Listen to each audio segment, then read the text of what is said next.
अस्सलाम वालेकुम वरहमत llahi ताला वबरकातुहू। सच्ची नमाज की हमारा पार्ट नंबर 15 है, गुस्ल का ये बयान है। चलिए वीडियो को शुरू करते हैं। बिस्मिल्लाहिर्रहमानिर्रहीम। गुस्ल का बयान।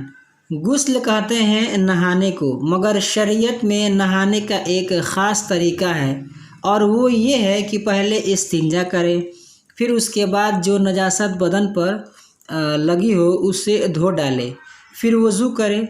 उसके बाद सारे बदन पर 3 दफ़ा पानी बहाएं।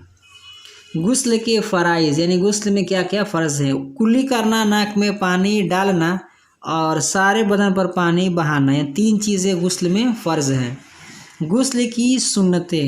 गुस्ल की नियत करना, दोनों हाथों को गट्टों तक धोना, बिस्मिल्लाह पढ़ना, शर्मगाह को गुस्ल से पहले धोना, उसमें नजासत हो या ना हो, वज़ू करना, 3 मरतबा सर और तमाम बदन पर पानी बहाना, क़िबला की तरफ मुँह करना, तमाम बदन पर पानी मल लेना ताकि हर जगह पानी अच्छी तरह पहुँच जाए।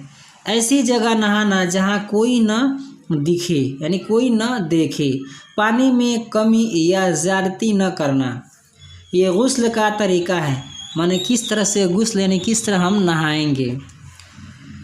गुस्ल करने का तरीका यह है कि नियत यानी दिल में नहाने का इरादा करके पहले गट्टों तक दोनों हाथों को 3 बार धोएं, फिर इस्तिंजा की जगह को धोएं, खा नजासत लगी हो या ना लगी हो। फिर बदन पर अगर कहीं नजासत लगी हो तो उसको भी धोएं।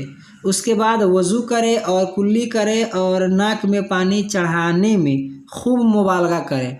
फिर हाथ में पानी लेकर सारे बदन पर हाथ फिरा कर बदन को मले, खुसूसन जाड़ों में, ताकि कहीं बदन का कोई हिस्सा पानी बहने से न रह जाए।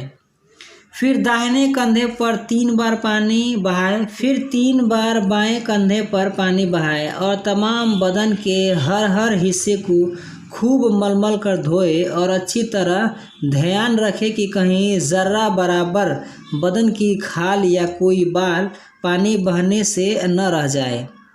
आज की वीडियो में बस इतना ही। वीडियो पसंद आई तो वीडियो को लाइक करें, अपने दोस्तों के साथ शेयर करें।